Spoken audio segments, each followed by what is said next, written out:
नमस्कार, clean news UP में आपका बहुत बहुत स्वागत है। चलिए देखते हैं शाम तक की 10 फटाफट बड़ी खबरों को। इससे पहले आप न्यूज को कहां से देख रहे हैं हमें कमेंट में जरूर बताएं। साथ ही वीडियो को लाइक करना बिल्कुल ना भूलें।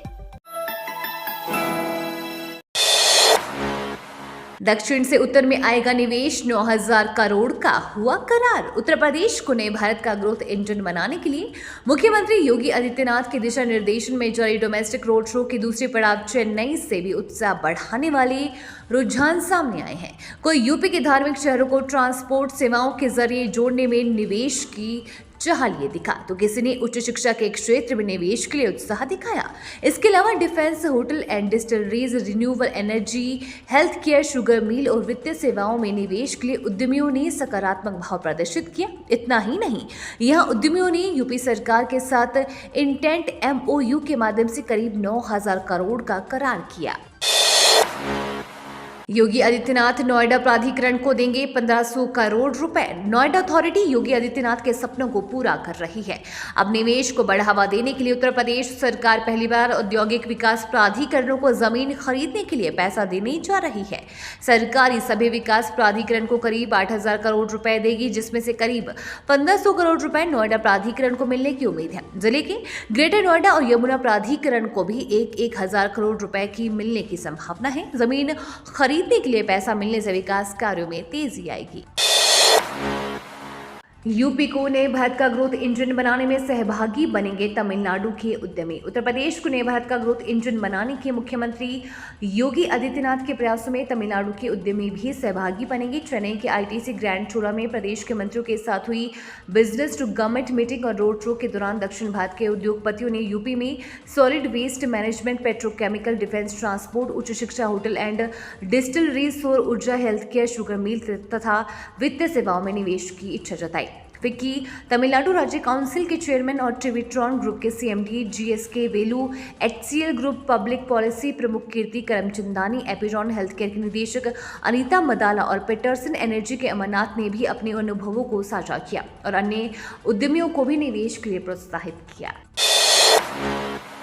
6 बहुराष्ट्रीय कंपनियां यूपी में करेंगी 17,000 करोड़ का निवेश, 21,000 को मिलेगा रोजगार। यूरोप की बड़ी कंपनियां यूपी में 17,000 करोड़ रुपए का निवेश करने जा रही है। इसमें सैमसंग, मदरसन और सैरनेका इंटरनेशनल ग्रुप जैसी 6 बहुराष्ट्रीय कंपनियां शामिल हैं। इन कंपनियों के प्रतिनिधियों ने प्रदेश सरकार से MOU साइन किया है। इन कंपनियों के निवेश से प्रदेश में 21,000 से ज्यादा युवाओं के लिए रोजगार के अवसर सृजित होंगे। इन देशों में हुए विभिन्न कार्यक्रमों में टीम ने कई उद्यमियों से मुलाकात की। इससे 19 बहुराष्ट्रीय कंपनियों ने यूपी में 1,76,740 करोड़ रुपए का निवेश प्रस्ताव दिया था। इसमें लगभग 50,000 रोजगार के अवसर सृजित होने की संभावना है। आसमान से दिखेंगी काशी की सुंदरता, PM मोदी और CM योगी करेंगे शुभारंभ। पर्यटन को बढ़ावा देने के लिए 17 जनवरी से 4 दिवसीय नौकायन प्रतियोगिता की ट्रॉफी का अनावरण मुख्यमंत्री योगी आदित्यनाथ 13 जनवरी को करेंगे। प्रधानमंत्री नरेंद्र मोदी के वर्चुअल कार्यक्रम के बाद मुख्यमंत्री गंगा पार बसी टेंट सिटी जाएंगे और वहां वोट रेसिंग ट्रॉफी का अनावरण करेंगे। दशाश्वमेध से राजघाट के बीच प्रतियोगिता के लिए सुरक्षित ट्रैक बनाई जाएंगी। शंघाई सहयोग संगठन के सदस्यों की अगवानी के लिए 17 से 20 जनवरी तक आयोजित नौका प्रतियोगिता 6 टीमों के बीच होगी। मुख्य प्रतियोगिता 17 जनवरी से शुरू होगी। नौका रेस प्रतियोगिता जनवरी तक नॉक आउट के आधार पर खेली जाएगी। बुंदेलखंड एक्सप्रेसवे पर अब वसूला जाएगा टोल। बुंदेलखंड एक्सप्रेसवे पर अप्रैल महीने से वाहनों को टोल टैक्स देना होगा। इसके लिए यूपीडा जल्द ही टेंडर निकालेगा। कारों पर 610 रुपए और हल्के कमर्शियल वाहनों की दरें 965 रुपए प्रस्तावित है। ये एक्सप्रेसवे सीधे चित्रकूट को इटावा जनपद से जोड़ता है। औद्योगिक विकास आयुक्त मुख्य कार्यपालक अधिकारी यूपीडा अरविंद कुमार ने बुंदेलखंड एक्सप्रेसवे का निरीक्षण किया। साथ ही टोल बूथ पर जाकर अधिकारियों के साथ बैठक की, हर स्थिति के बारे में जानकारी ली। ग्रेटर नोएडा में 13 जनवरी से शुरू होगा ऑटो एक्सपो, नितिन गडकरी उद्घाटन करेंगे।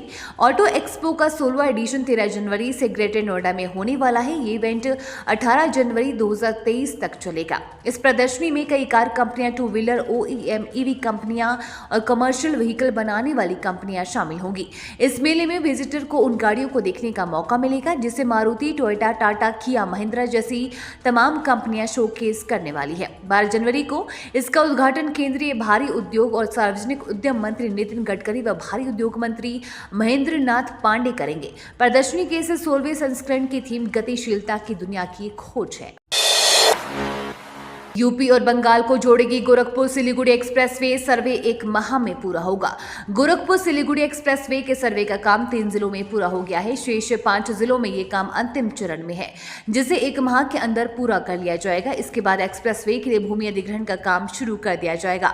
मालूम हो कि किसी भी सड़क परियोजना में करीब 80% भूमि अधिग्रहण पूरा होने के बाद निर्माण के लिए टेंडर जारी किया जाता है। भारतमाला फेज 2 के अंतर्गत बन रहे गोरखपुर सिलीगुड़ी एक्सप्रेसवे भूमि अधिग्रहण के लिए जिलों में सक्षम प्राधिकार गठित है। सर्वे की रिपोर्ट जल्द प्राधिकारी को सौंपी जाएगी। फतेहपुर में चलाया जाएगा सड़क सुरक्षा जागरूकता अभियान। यूपी के फतेहपुर में सड़क सुरक्षा जागरूकता माह के तहत ट्रैफिक पुलिस के द्वारा नियम का पालन कराने के लिए छात्र छात्राओं को पंपलेट के माध्यम से जागरूक करने के साथ शपथ दिलाते हुए नियम का पालन करने की अपील की गई है। फतेहपुर जिले में सड़क सुरक्षा जागरूकता महाअभियान के तहत क्षेत्राधिकारी यातायात प्रगति यादव के नेतृत्व में यातायात प्रभारी मनोज कुमार सिंह व संयुक्त टीम द्वारा डाइट प्रशिक्षण संस्थान में यातायात जागरूकता कार्यक्रम का आयोजन किया गया, जिसमें छात्र छात्राओं को यातायात नियमों के प्रति जागरूक किया गया और यातायात नियमों का पालन करने के लिए शपथ दिलाई गई तथा यातायात नियमों के प्रचार प्रसार संबंधित सामग्री वितरित की गई। यूपी में ठंड और घने कोहरे, अगले 2 दिन cold day alert. Uttar Pradesh में सर्दी का सितम जारी है।